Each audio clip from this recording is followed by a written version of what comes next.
할렐루야. 하나님의 은혜로 오늘도 풍성한 삶을 누리시기 바랍니다. 오늘 점심 식사는 우리 한창근 장로님의 가정에서 주신 귀한 식사였는데 아들 내외가 찾아와서 인사하더라고요. 자기가 어려서 고등학교 때까지 모교회에서 매일 기도실에 와서 기도하며 살았던 기억이 납니다. 그러면서 인사하던데요. 정말 밖에 나가서 살지만은 고향 교회를 늘 잊지 말고 기도하며 살라고 당부를 좀 드렸어요. 오늘도 장례를 치르고 있는 가정이 있는데 한양수 권사님의 가정인데 하나님께서 그 가정에도 위로가 충만하게 되기를 바랍니다. 이번 주 토요일에는 또 우리 송정인 권사님의 아들 장가를 가는데 지지난주에 와서 인사를 하더라고요. 그 가정도 정말 하나님의 은혜 가운데 잘 이루어지도록 기도해 주시기 바랍니다. 오늘 7, 8 여선교회 회원들에 대해서 요람을 이렇게 보니까 제일 바쁜 나이가 맞다. 그제? 바빠서 보니까 교회도 못 나오나 보다. 그런가 하면은 열심히 활동하기가 좀 어려운가 보다 하는 회원들이 좀 있더라고. 그죠? 많아요 보니까. 우리 7, 8 여선교회 잘 좀 챙겨가시기 바랍니다. 회장님, 임원들. 그렇게 해서 우리 7, 8 여선교회가 사실은 전체 세대로 말하면 딱 중간이에요. 거기가. 그죠? 100세 시대에 50대 초중반에 계시거든요. 그죠? 그렇다고 보면은 여러분들 진짜 황금시기입니다. 지금 황금값이 막 오르잖아요 요새. 여러분들의 값도 그렇게 오르시기를 바랍니다. 우리가 어떤 모임을 구성해서 이끌어가다 보면은 지도자들, 특히 임원들은 느끼실 거예요. 사람 마음 한 대로 모으기가 쉽지 않구나. 한 마음 되어서 무슨 일을 한다는 게 쉽지 않구나 하는 걸 뼈저리게 느낀다고 그래요. 그러니 많은 성도들을 이끌어가는 목사님은 오죽이나 하겠나 이게 느껴진답니다. 다행이에요. 거기까지 생각할 수 있어서. 그런데 사실 자기가 맡은 조직을 왕성하게 이끌어가기가 쉽지 않아요. 내 마음이 다 다르거든요. 오늘 모세가 그런 경험을 해요. 모세가 40년 동안 자기 백성하고 떨어져 살았잖아요. 분리돼서 살았다고요. 그는 미디안 광야에서 이드로의 사위가 돼가지고 목동으로서 살다가 40년 후에 갑자기 애굽이라고 하는 현장에 왔어요. 자기 형제들, 자기 일가 친척들, 자기 민족들은 40년 내내 노예살이 했어요. 공통분모가 없어요. 근데 지도자로 하나님이 세우신 거예요. 권위가 안 서요. 하나님이 그냥 던져두시 보낸 거예요. 이랬을 때 모세가 굉장히 힘겨움을 느낍니다. 모세는 하나님의 말씀을 듣고 와서 바로에게 내 백성 이스라엘을 보내라. 그러면 그냥 껍벅 죽고 보낼 줄 알았나 봐요. 그런데 오늘 성경은 상당히 심각한 일이 벌어져 버려요. 오늘 성경 이야기를 들어보면요, 아주 당돌하게 모세가요 그의 형 아론을 앞세워서 바로에게 찾아갑니다. 이스라엘 여호와께서 이렇게 말씀하셨다. 내 백성을 내놔라. 내 백성 보내라. 이렇게 말했다는 거예요. 그랬더니 야, 여호와가 누구냐? 여호와가 누군데 내가 그의 말을 들어? 어림없는 소리 하지 마. 너희들 게으르구나. 네가 지금 살만해? 게으르구나 하면서 일의 강도를 높였어요. 그동안 지푸라기 주면서 벽돌을 구우라고 했는데 이제 지푸라기를 안 주면서 니네가 자체로 구해다가 그 수량을 맞추라고 하면서 굉장히 더 억압하고 노동 강도를 더 강하게 세게 만들어 버렸어요. 물자를 공급하면서 일을 하라고 해도 쉬지 못하고 일해서 지쳤는데 물자까지 구해서 그걸 가지고 벽돌을 구워야 하는 입장에 놓였으니 일손이 더 딸리죠. 그런데 수량은 똑같이 예전과 같은 수량을 채우라고 하죠. 그러니까 그들 등짝에 책직이 더 내려지고 더 억압이 떨어지는 거예요. 벽돌의 숫자를 전혀 감해주지 않겠다고 하고 저들에게 강하게 엇박을 하니까 우리에게 지금 심각한 일이 벌어지고 있구나. 우리 몸에 심각한 아픔이 찾아오고 있구나. 이거를 알고 있는 이 백성들이 모세와 아론을 보고 원망을 했습니다. 너희들 때문에 너희들이 가서 바로에게 자극을 하는 바람에 우리가 바로의 눈과 그 신하들의 눈에 미운 것이 되어버렸다. 그들의 손에 칼이 있기 때문에 우리를 다 죽일지도 모른다. 이러면서 아론과 모세를 원망하게 된 거예요. 여러분 생각을 해보세요. 노예들은요, 늘 바라고 원하는 게 매 안 맞고 때로는 좀 적절한 휴식을 취하면서 배불리 먹으면서 살고 싶은 열망이 있어요. 그런데 모세가 찾아와서 그들의 마음속에 자유를 선언해 줬어요. 자유. 너희들 자유할 수 있어. 해방받을 수 있어. 하나님이 너희를 해방시키신대. 그래서 나를 보낸 거야 하면서 그들을 설득했어요. 그러자 백성들이 그래? 그 하나님이 우리를 구해 주실 거야? 한번 네 말 한번 들어볼게 해가지고 모세를 그들 앞에 갑자기 나타난 지도자인데, 갑자기 나타난 인물인데 받아들였어요. 그런데 이들이 가가지고 바로에게 여호와께서 내 백성 이스라엘을 보내라 한다 하면서 자극적인 말을 했어요. 그러자 바로가 아주 냉소적인 반응을 보이죠. 도저히 받아들일 수 없는 요구를 들은 게 된 거예요. 그래서 바로는 모세와 아론을 향하여서 아주 박절하게 대합니다. 어림없는 소리라고 거절합니다. 그리고 도리어 백성들이 다 게으르다고, 너희들 더 좀 맞아야 되겠어, 더 좀 일 좀 시켜야 되겠어 하는 이런 자극제로 작용을 하게 된 거예요.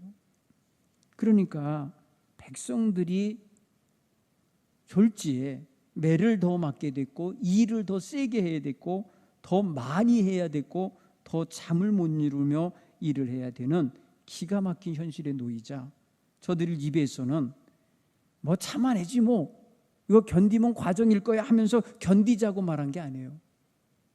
책임 전가를 하고 있는 거예요. 너희들 때문에 우리가 고난당해 하면서 지도자를 향하여서 지금 불평을 쏟아놓고 원망을 쏟아놓는 거예요. 당연히 그렇죠. 더 학대를 당하게 됐고, 더 노역이 강도가 세져졌고, 더 경계 대상이 됐고, 더 바로와 그 신하들이 미워하게 됐으니 얼마나 힘들겠어요. 백성들의 입장을 이해할 수 있어요.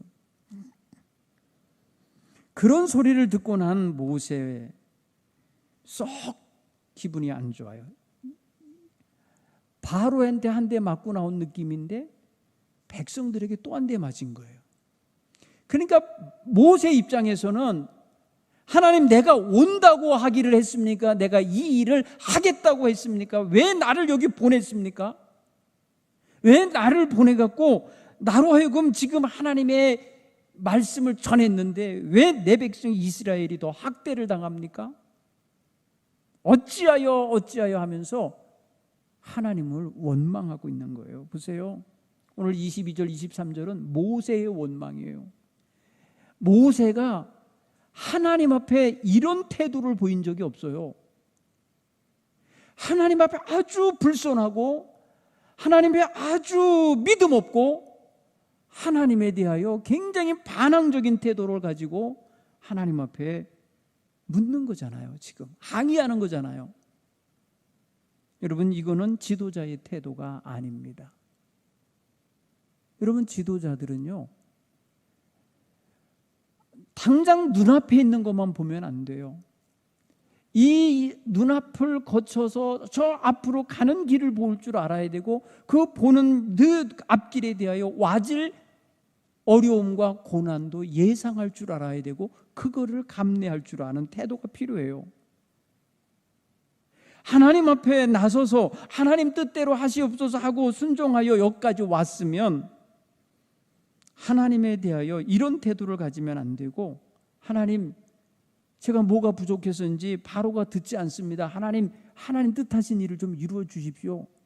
하나님, 나한테 지혜를 주시고, 이럴 때 어떻게 백성들을 추스려야 됩니까? 이럴 때 이 불평하고 원망하는 이 백성들을 어떻게 이끌어야 됩니까? 하고 지혜를 구하는 태도가 더 바람직하죠. 그런데 하나님을 향하여 삿대질을 하듯이 어째서 그러냐고 항의를 하며 지금 대들고 있는 모습이에요. 이거는 사명을 감당하는 과정, 임무 수행 과정 속에서 실패를 경험하고 실패 앞에서 완전히 나자빠지는, 말 그대로 지도자답지 못한 아주 불손하고 불신앙적인 이런 태도를 모세가 일순간 보이고 있는 거죠. 이후에 모세는 이런 태도 같지 않습니다. 고쳐집니다. 바로 가게 되는데 6장 1절에 보면 하나님이 그런 모세를 꾸짖거나 심판하시거나 책망하지 않았어요. 여호와께서 모세에게, 그렇게 불평하는 모세에게 이렇게 말했어요. 이제 내가 바로에게 하는 일을 네가 보게 될 거다. 강한 손으로 말미암아 바로가 그들을 보낼 거다. 강한 손으로 말미암아 바로가 그들을 그 땅에서 쫓아내듯이 보낼 거라는 거예요. 이거를 지금 하나님은, 지금 이 바로가 발악하는 거지 하나님이 일을 안 하시는 게 아님을 말씀하시는 거예요. 하나님은 반드시 뜻하신 바를 이루실 거라고 하는 확신을 심어 주시는 거예요. 여러분, 여기서 모세가 자기 임무 수행하는 과정에서, 사명 감당하는 과정에서 막히고 또 실패한 느낌이 들고 거절당한 것, 그리고 백성들로부터 부메랑처럼 받는 이 원망의 소리에 너무 약한 거예요. 너무 쉽게 꺾인 거예요.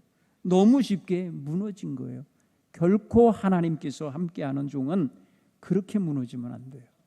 하나님이 하실 거예요. 하나님이 하실 거라고 하나님의 손에게 맡겨야 돼요. 여러분, 하나님께서 다루시고 하나님께서 바로를 꺾으시고 하나님께서 바로와 그 신하들을 다 무릎 꿇게 하는 날이 오잖아요.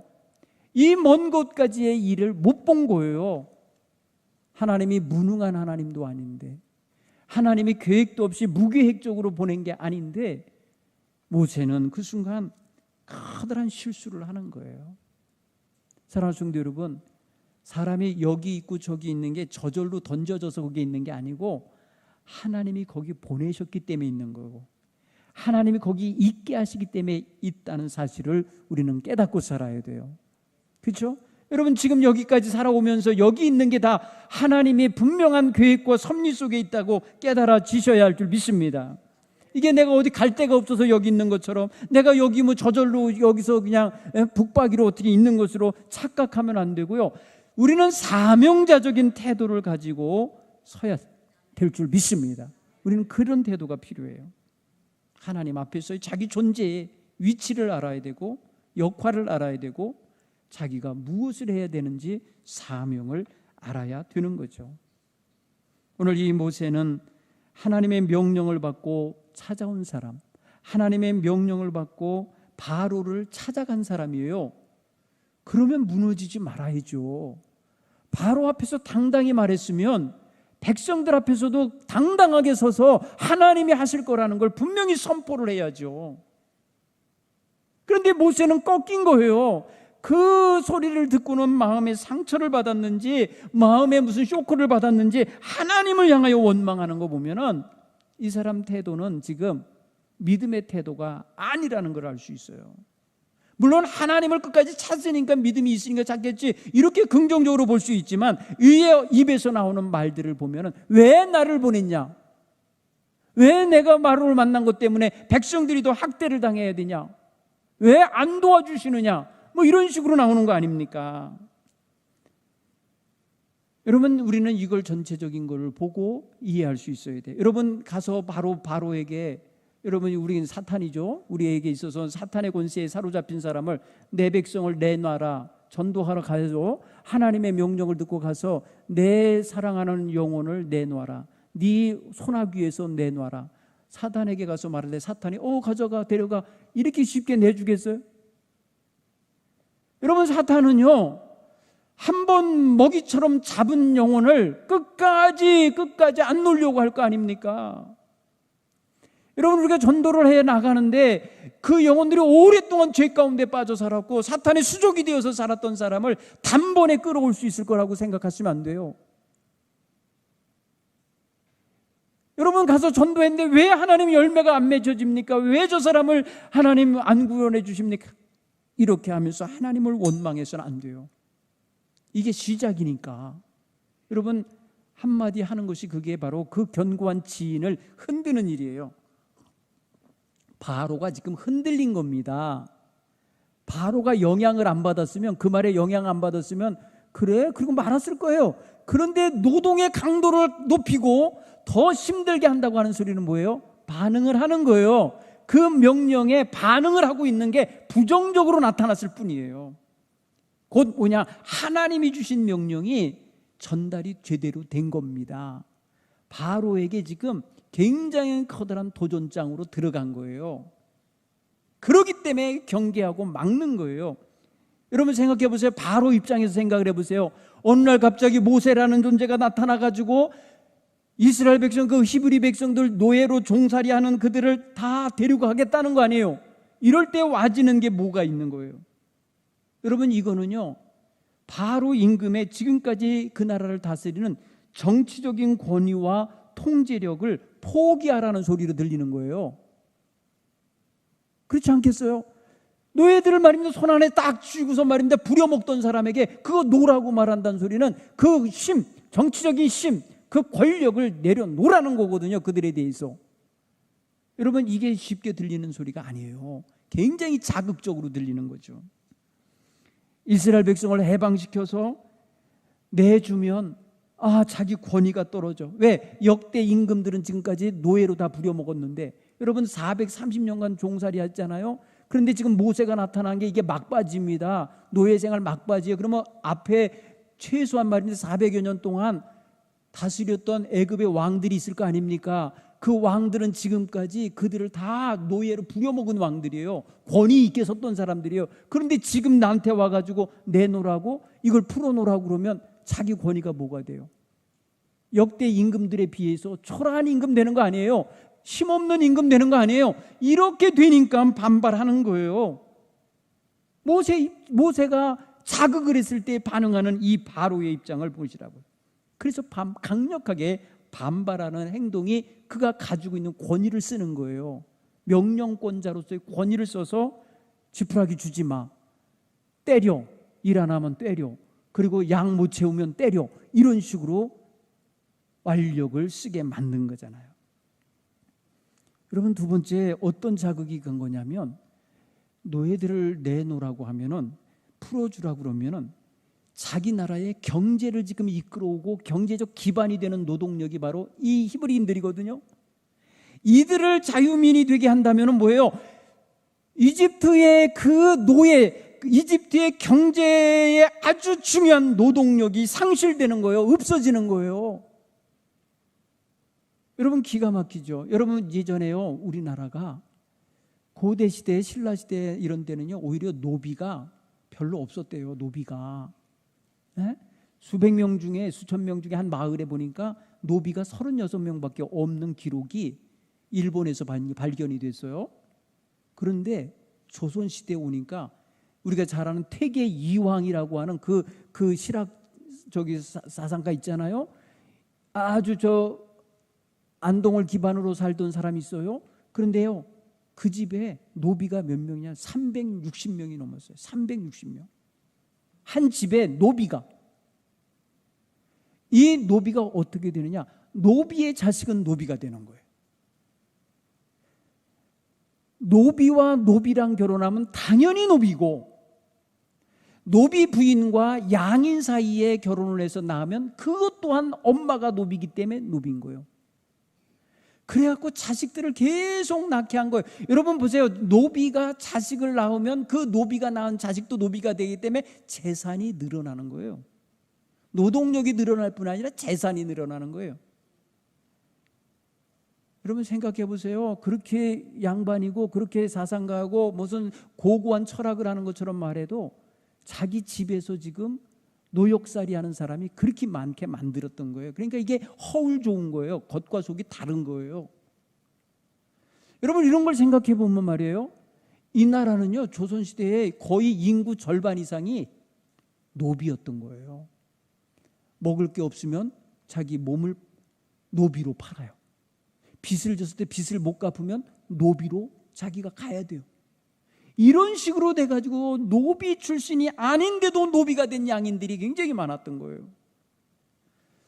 그러니까 그들은요, 노비를 소유한 사람들은요, 그게 경제력인 거예요. 그게 힘이었던 거예요. 그런데 말이에요, 바로가 그 200만 명도 넘는 말입니다, 이스라엘 백성, 그 히브리 백성들을 다 놓아준다? 엄청난 경제적 손실을 입게 만들고 지금 진행하고 있는 프로젝트 라암셋 성을, 국고성을 쌓는 일, 이거 중도에 중단되게 돼 있어요. 그러니까 감히 어디서 노예를 해방하라고 그래? 그래갖고 거절하는 거예요. 그런가 하면 말입니다, 세 번째로 우리가 생각할 수 있는 게 뭐가 있냐면, 당시에 바로는요, 스스로 신격화했던 사람이에요. 자기를 신격화해갖고 자기 신상을 만들어 세우면서 백성들로 하여금 거기에 절하게 하고 그거를 따르게 했던 사람들이거든요. 그래서 신과 같이 오래 살기 위해서 피라미드를 만들어갖고 그 안에다가 살아있는 사람과 같이 묻어가지고 말이에요, 자기들의 장례를 치르게 하고 그랬던 거예요. 그런데 어서 보도 듣도 못한 여호와의 이름으로 말하노니 내 백성을 내놔라 라고 말할 때 그 말을 들으면 뭐가 되는 거냐? 자기의 신성화됐고 자기의 신적인 권위를 가졌던 것들이 다 무너지는 거예요. 다른 백성들이 다 따르질 않게 돼 있어요. 예. 아니 저 신이 와서 말한다니까 해줬어? 그럼 우리도 우리 신이 말했다고 그러고 와서 달라고 그러지. 그러면 말입니다, 왕의 권위가 완전히, 자존심이 완전히 무너지는 사건이 되는 거예요. 얼마든지 반발할 수 있는 거죠. 예? 여러분 이렇게 생각해 보면 바로가 왜 그렇게 강력하게 모세의 요구에 반발하고 10가지 재앙이 떨어질 때까지 버티는지를 우리는 잘 이해해야 돼요. 그 뒷면에 그런 게 있는 거예요. 사랑하는 성도 여러분, 우리는 이런 모습 속에서 모세가 첫 번째 부딪혀서 첫 번째 자리에서 자기 스스로 무너지면 나머지 거듭한 큰 일을 어떻게 해요? 첫 발 내딛는 데서 그러니 이거는 아닌 거죠. 여러분 우리가 사명 감당하면서 또 저 같은 경우는 목회를 하면서 고난이 왜 없었겠어요? 정말 눈물 콧물 흘리면서 헤쳐나간 고난들 많았어요. 다 하나님 손에 맡겼어요. 하나님이 처리하십시오. 하나님이 친히 주관하십시오 하고 하나님 손에 맡겨요. 그럼 하나님이 하시는 거예요. 네. 여러분 노예 생활에 지친 백성들, 모세에게 보이는 반응, 우리 생활 더 어려워졌어, 우리 더 학대받아, 우리 더 노동이 힘들어졌어, 우리 더 매를 맞고 있어, 불평할 수 있어요. 백성들이니까 할 수 있어요. 그들을 하나님의 명령을 받은 자는 추스려야 돼요. 그래 잠깐만 참아라, 하나님이 하실 것이다, 봐라, 하나님이 하신다고 한다, 이거를 확신을 시켜주며 이끌어 가야 되는 거예요. 여러분 백성들이 왜 원망했겠어요? 한번 백성들 입장에서 한번 생각해 보세요. 백성들은요 40년 만에 처음 보는 모세가 와서 들려주는 소리가 희소식이었어요. 너무나 신선하고 자기네들은 지금까지 상상도 못했던 소식이에요. 노예에서 해방이 돼 노예 생활에서 벗어나. 여러분 400년을 넘게 종살이한 사람들에게는 아예 타성이 젖었고 노예 근성이 들어있고 벗어날래야 벗어날 수 있는 힘이 없다라는 걸 알아요. 그렇기 때문에 여러분 코끼리도요 처음에 야생에서 끌어다가 쇠사슬로 말뚝에 묶어놓고 때리면요 처음에는 벗어나려고 하다가 나중에는요 맞이 때리면 때리는 대로 그 자리에 있어요. 여러분 힘이 없어서 있는 게 아니에요. 거기에 그냥 순응한 거예요. 거기에 순응해서 나중에 꼬마가 이끌어도 따라가는 거예요. 풀어놔도 못 나가는 거예요. 여러분 이거를 생각해 보세요. 노예들은요 400년 동안 저들은요 스스로 벗어날 거라고 해방될 거라고는 상상도 못하고 살고 있었어요. 그런데 모세가 와서 그들에게 새 희망을 불어넣어 준 거예요. 하나님이 너희들을 선택하셨고 너희들을 가나안 땅 조상의 땅으로 인도하신다고 한다. 그러니 나를 따라라. 내가 하자는 대로 해라. 이렇게 해갖고 설득한 건데 보기 좋게 거절을 당하고 기대가 무너졌어요. 해방될 거라는 기대를 가지고 바로 궁에 찾아갔던 아론과 모세가 기쁜 소식을 갖고 나오기를 기대했을 텐데, 아니 이게 기쁜 소식은커녕 더 맥감을 가지고 왔잖아요. 더 말입니다 일이 더 강해졌잖아요. 더 말입니다 미운 것이 돼버렸죠. 완전히 실망한 거예요. 그러니까 원망하는 거예요. 기대가 무너지면 실망합니다. 실망이 되면 원망하게 돼 있어요. 실망하게 되면 여러분 매를 더 맞고 일이 더 세졌는데 누가 좋아합니까? 그리고 그런 위기감 속에서 죽을 것 같고 생존의 위기감이 느껴지는데 누가 좋다고 그래요? 당연히 모세와 아론을 향하여 원망할 게 뻔하죠. 결국은 이렇게 원망이 어디로 가는 줄 아세요? 지도자에 대한 신뢰가 무너지는 데로 간 거예요. 모세가 그들 앞에 지도자로 서려고 하는 걸 이거를 무시하려고 그러고 이제 너와 하나님 우리 사이에 누가 옳은지 하나님이 판단하시길 원한다 하면서 이제 그들이 모세에 대하여 불신임을 하려고 그러는 거 아니에요. 이런 태도를 보인 거예요. 이것도 충분히 이해할 수가 있어요. 여러분 지도력이 처음부터 먹히지 않아요. 신뢰감이 생기고 최소한 그 권위와 모든 걸 인정하고 하나님의 뜻을 분별해야 권위가 쓰는 거예요. 이게 여러분 이게 빨리 이루어져야 되고 이게 바로 자리 잡혀야 되는 거예요. 이게 안 되니까 계속해서 쓸데없는 소리 만들어내고 계속 부정적인 소리 쏟아내는 심판의 대상이 되는 거예요. 여러분 이들 여기서 원망했던 자들이요 나중에 이 원망이 그대로 습관이 돼갖고 광야 생활하면서 내내 원망합니다. 이 원망하던 자들 다 어떻게 되냐? 가나안 땅에 못 들어갑니다. 결국에는 다 광야에 나와갖고 그 모래구덩이에 다 묻혀버리게 돼 있어요. 이 기질을 못 버리니까. 여러분 모세는 하나님을 원망했다가 하나님의 뜻을 다시 받들고 깨달은 후에 다시는 원망 안 합니다. 모세는 계속해서 순종하는 종으로 40년 살지만 백성들은 40년 동안 원망에 불평에 하나님의 진노를 사는 태도를 그대로 유지하게 돼요. 그래서 망한 거예요. 사랑하는 성도 여러분, 우리의 환경은 원망에서 변하지 않아요. 우리의 사명을 감당하는 과정 속에서 오는 어려움과 고난이 있어도 그게 원망하고 불평해서 해결될 수가 없는 거예요. 믿음의 눈을 가지고 봐야 돼요. 믿음의 태도를 가지고 대해야 돼요. 그래야 거기서 하나님의 뜻을 알게 되고 하나님이 하시고자 하는 방향이 보이는 거예요. 여러분 이거를 깨달아야 돼요. 여러분 오늘날 백성이 광야 시절의 백성과 뭐가 다릅니까? 지금 생활하고 있는 우리가 이 천국 가기 전까지의 삶이 다 광야 생활과 같아요. 그러면 우리는 광야 생활하는 동안에 이스라엘 백성이 늘 구름 기둥, 불 기둥을 보면서 우리와 함께 하시는 하나님을 보고 가는 거지 모세를 보고 간 게 아니거든요. 그런데 저들은 조금만 문제만 생기면 모세를 향하여 원망한 거예요. 여러분 그들의 인도자는 모세가 아니라 하나님이셔요. 그들을 책임지고 이끄시는 분은 하나님이라고요. 모세조차도 하나님의 명령에 순종하며 가라면 가고 서라면 서고 머물라면 머물고 있었던 거예요. 여러분 이 주객을 분명히 보셔야 돼요. 여러분 우리의 삶 전체를 보시는 분은 하나님이셔요. 아니면 여러분 성도들 서로 연합하고 살아가는 성도들 관계, 여러분 뭐 선배 성도님들 아니면 목회자들, 여러분 머지않아 죽어요. 머지않아 말입니다. 그들은 여러분의 삶과 분리가 돼요. 끝까지 우리의 가정과 우리의 자녀들과 우리의 삶을 주관하실 분은 하나님이시에요. 그러므로 하나님을 바라볼 수 있는 그런 믿음의 자세를 갖게 되길 간절히 축원합니다. 이게 진정으로 우리가 눈을 떠야 할 부분들이에요. 여러분, 사명을 감당하고 인생을 살아가면서 어려움을 닥칠 때에 가장 쉬운 건 여러분 불평하는 거예요. 대안 없이 불평합니다. 여러분, 굉장히 무책임한 사람들이고 결국은 자기 인생도 못 꾸리게 돼 있어요. 이렇게 되면 결코 여러분 원망하고 불평해서 그 자손들을 가나안 땅에 인도하느냐? 그렇지 못해요. 그러므로 오늘 저와 여러분은 모세의 태도를 이 처음 고난당하자마자 바로 하나님을 원망하는 이런 태도, 이거 다 버리셔야 돼요. 우리는 하나님께서 나를 보내셨어요.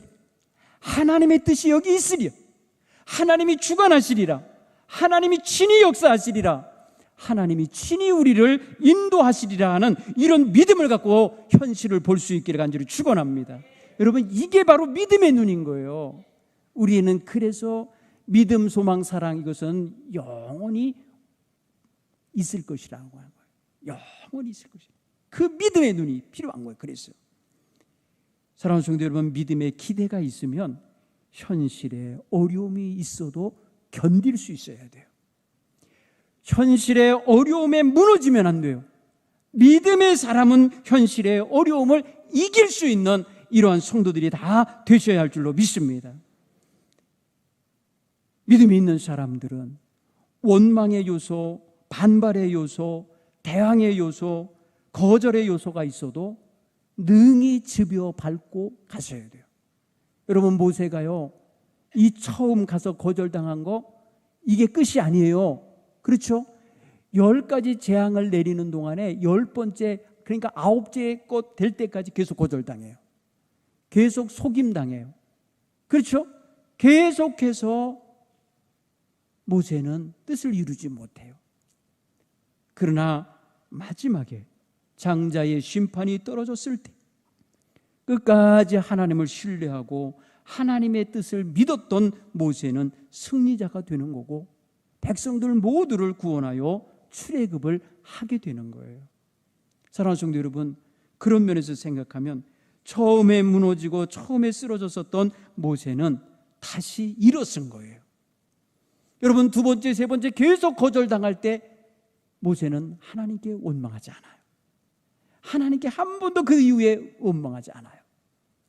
도리어 하나님께 믿고 맡겨요. 여러분, 그 태도를 어디서 볼 수 있냐면 출애굽기 14장에 홍해 앞에서, 홍해 앞에 딱 가로 하나님이 가라는 길로 왔는데 막혀 있어요. 하나님이 가라는 길로 왔는데 앞길이 없어요. 그리고 뒤에서 바로의 군대가 쫓아와요. 여러분, 여기서 백성들이 얼마나 원망합니까? 어디 죽을 데가 없고 어디 묻을 데가 없어서 이리 끌고 와서 여기서 다 죽게 만들 거냐고 엄청 원망하잖아요. 그때 모세는 하나님께 원망하지 않아요. 도리어 백성들에게 말합니다. 오늘 하나님이 너희를 구원하시는 것을 보라. 너희는 가만히 있어 여호와의 구원함을 볼지어다. 여러분, 똑같은 원망의 상황이 앞에 있어도 절대로 하나님 앞에 원망하는 태도를 안 가져요. 결국은 그의 선포대로, 그가 입술로 말한 선포대로 오늘 보는 이 애굽 사람들은 너희가 영원히 다시 보지 않을 것이다. 하나님이 너희를 구원해 주실 것이라고 하는 확신을 주었을 때에 그 말대로 됩니다. 사랑하는 성도 여러분, 오늘 저와 여러분 정말 이런 믿음의 태도를 가지셔야 할 줄 믿습니다. 원망은 제일 쉬워요. 제일 빨리 할 수 있어요. 그러나 가장 무책임한 태도예요. 가장 하나님께 심판받을 태도예요. 그런 태도를 버리고 하나님을 믿는 자세를 온전히 갖고 설 수 있기를 간절히 축원합니다. 기도하겠습니다.